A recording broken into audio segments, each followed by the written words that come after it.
संसार में आइल बा ओकरा एक ना एक दिन जाए के बा, ई फिक्स बा। धन दौलत चाहे कितनो कमा ले हम जा, लेकिन एक दिन ई कुल छोड़ के, यहाँ तक कि अपन शरीर भी छोड़ के यहाँ परम धाम के जाए के बा, अपना असली पिया के पास में जाए के बा। कि आया है सो जाएगा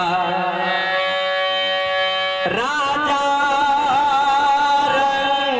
रंग फकीर, और कोई विमान पर चढ़े चले, कोई बन जात जंजीर।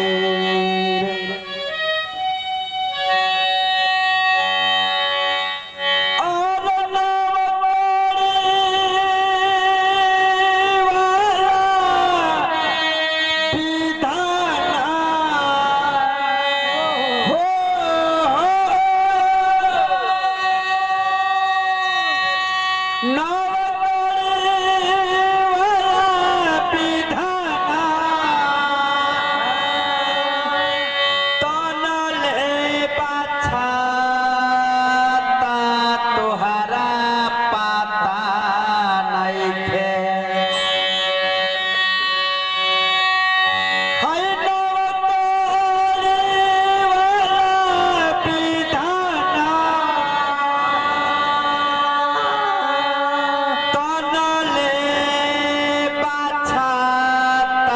तोहरा पता नहीं, आया संग में बड़े जग के दाता तोहरा पता नहीं।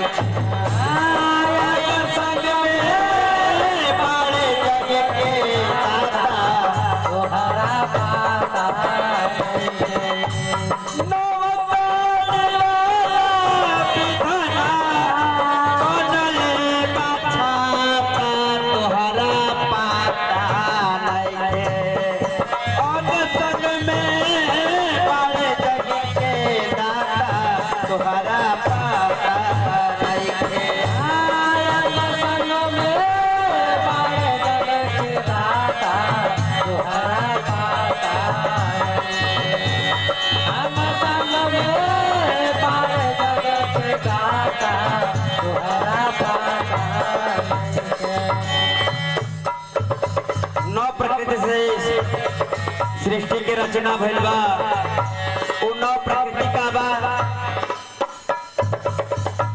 सबसे ऊपर सूरज चांद तारा, नीचे धरती अग्नि जल,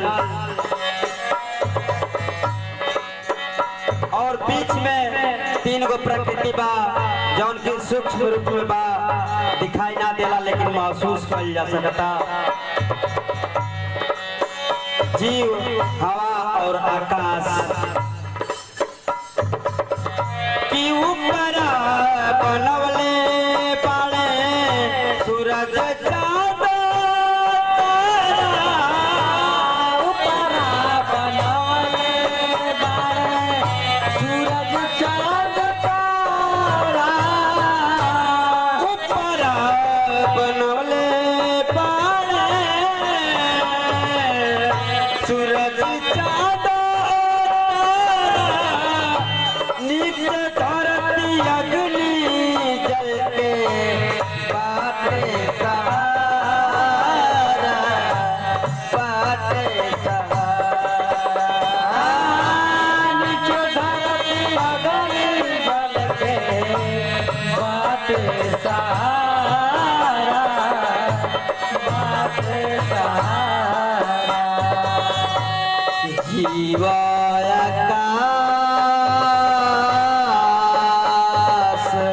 हौरे हवा,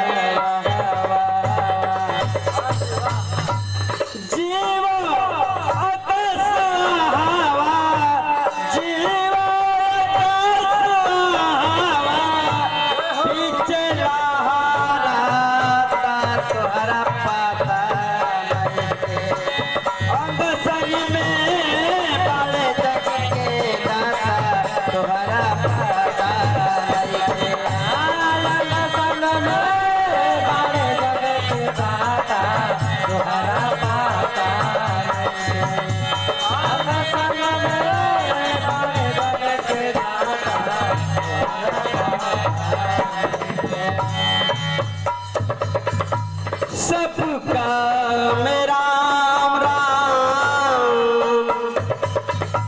सब में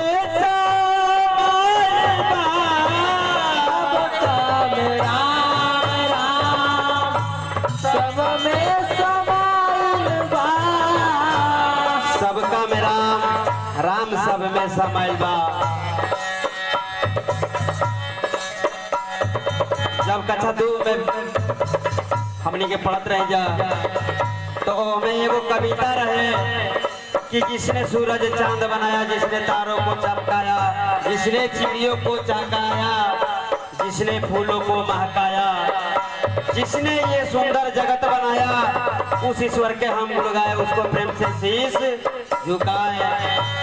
लेकिन हमने के संसार में आके कुछ और कब बन जा, वो असली के भुला के कैसे सबका मेरा राम सब में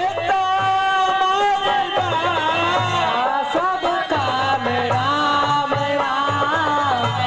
सब में समाइल बा।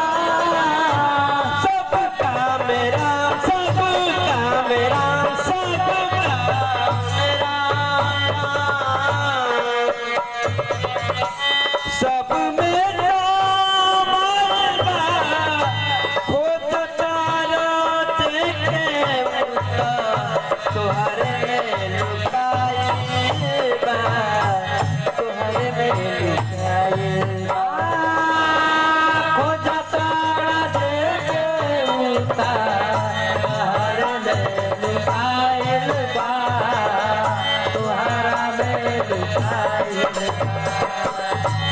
तुम्हारा